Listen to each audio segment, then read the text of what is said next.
Hey there, how you doing? Charlie Winters here with horse racing and football tips for Saturday, the 17th of January. Well, it seems like forever since I last did a video, but I'm going to give you horse racing and football selections, so hold tight. So let's get straight into the horse racing selections.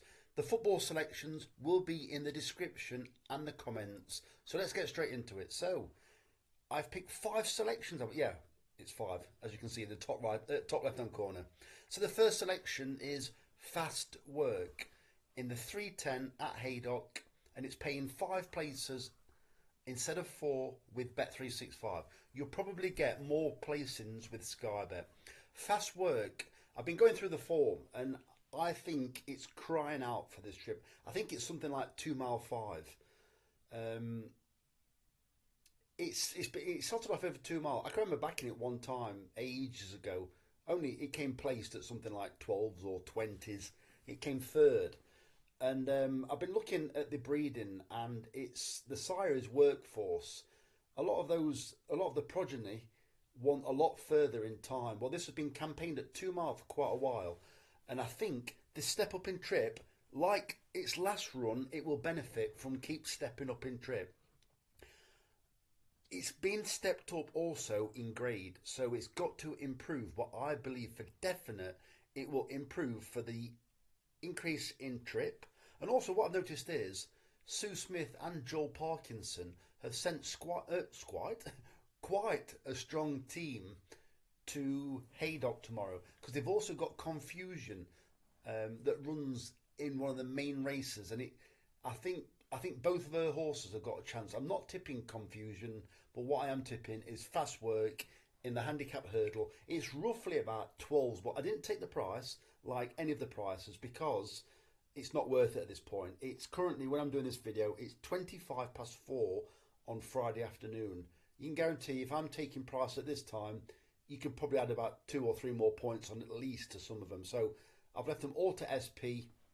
If it's still offering the same cash out after 8 o'clock Saturday morning, all I shall do then is cash out, reuse selections, place the same bet again, and then all of a sudden I'll get whatever the odds are then, but then also best odds guarantee with Bet365 because I do believe best odds guarantee starts or kicks in after 8 o'clock with Bet365. So there you go. So the next selection is Richmond Lake in the 2 o'clock at Haydock. This horse is getting on a bit now. I think, don't quote me. I think it's 12-year-old now. It's getting on a bit. In fact, if I'm wrong, I might be wrong. It's getting on a bit anyway. But what I'm saying about this horse is it should not be 11 to 1 in this grade because I do believe it is on the slight. This sounds very silly when I say it, all stupid. On the slight improve, but that's because it's had a recent wind operation. After the wind operation, it ran an okay race, but it's ran a much better race the time after. I'm thinking maybe it's got its confidence back. After the wind operation, it always seems to be the bridesmaid, or quite often does. It may well be again tomorrow, but 11 or 12 to 1 in a race, well, the 2 o'clock at Haydock, where there's 7 runners, but Bet365 are paying out on an extra place. I think it's too big a prize to ignore when it quite often fills the placings. It just seems to fall a little bit short. Well, it was beaten by Uncle Bert last time, and I think that was a decent run. I think it kind of worries itself out of races sometimes, and I wonder, was it hurting before with its wind operation? Prior to the wind operation, and now it's just back getting its confidence back. I think it'll run a decent race, and the Haydock fences do take a bit of jumping, and Richmond Lake is quite a big sort, so maybe it's hard to get fit as well. So after a wind operation and coming off a little bit of a break, I'm wondering is it going to take a little bit of getting back to where it was before?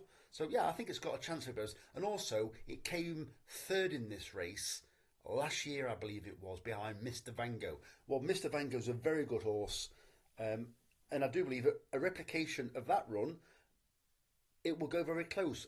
And I also believe it was off of something like 145 this time last year, whereas it's somewhere around about 134. So I think it's got a chance. It should not be that price because it's got a better chance than the price is saying, in my opinion, or the bookmakers believe. The next selection is yeah, charismatic, or charismatique in the 5 past 12 at Lingfield. This is definitely a dark horse. It's only 12 to 1, but that was on the like the if you want to call it the tissue or the early prices because obviously clearly it's the day before currently. But this horse has not been doing a great deal, but it is also bred to want a lot further, and it's getting a lot further. It's gradually being stepped up in trip, and it's running very regularly now. This will be its third run, and I believe in 12 days.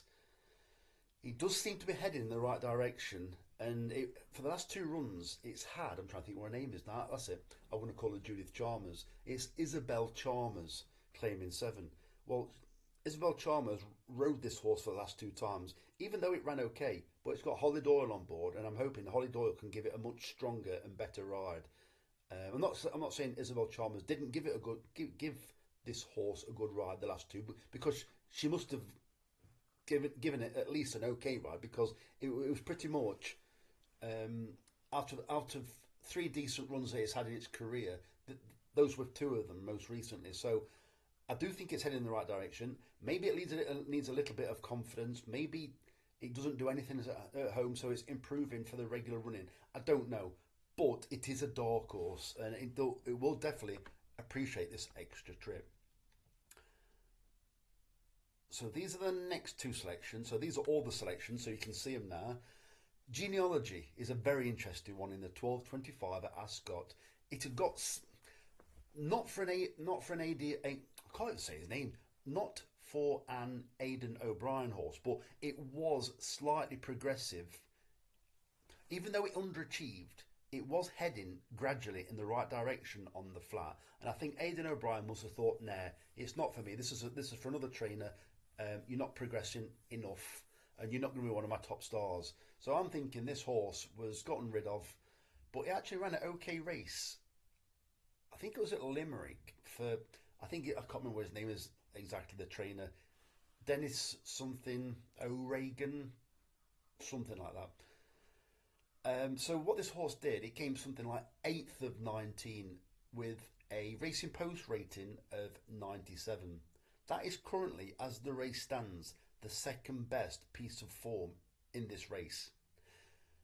Don't know why this horse has been overlooked quite as much as what it has done, because it's a Dan Skelton horse. Although the Dan Skelton horse was keen and finished off, and also it said eye catcher for the Dan Skelton horse in its last run, it still only achieved something like a 92 or a 95 on the Racing Post ratings. Well, this one achieved a 97, this Genealogy did, and it was never put in the race. I think it will come on for the run. I do believe it was either gelded or a wind operation before that last run. So I think it'll come on again even more.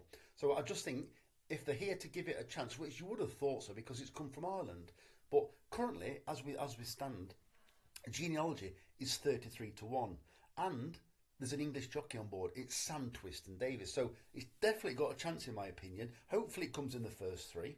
So the final selection is another interesting one. So I'm only giving 5 out, but it's not great racing. But there are races where you can pick them apart, and there's one of the races, I can't remember which one it is now, where it's a decent race, but I think there's something like 12 runners, and 3 are off wind operations last time. So yeah, so interesting. It might even be this race, to be fair, but I'm not going back. But I like this horse, and I shall explain why. It's called Thanks for the Help in the 2:53 at Ascot. This horse has become, it's an okay handicap horse, but it does seem to pop up when they decide they want to win a race with it.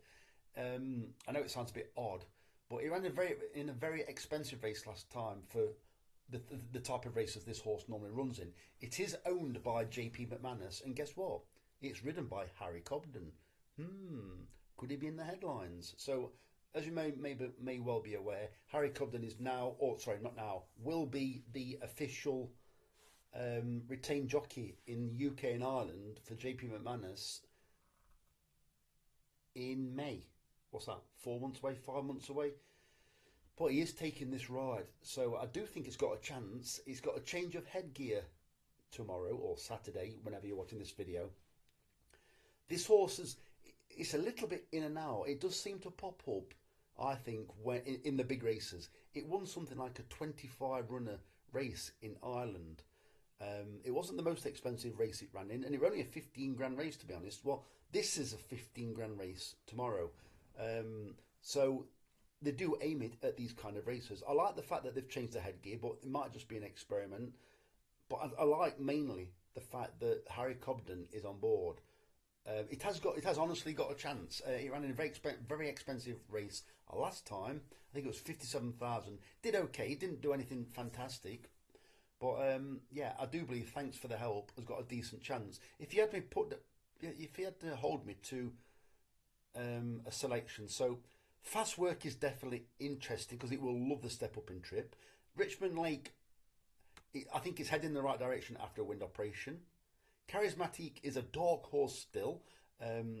It has achieved racing post ratings above its handicap mark, which tells me that's what I'd normally go with, is the fact that it could pop up. Genealogy, I don't know if they're trying with it, if you know what I mean.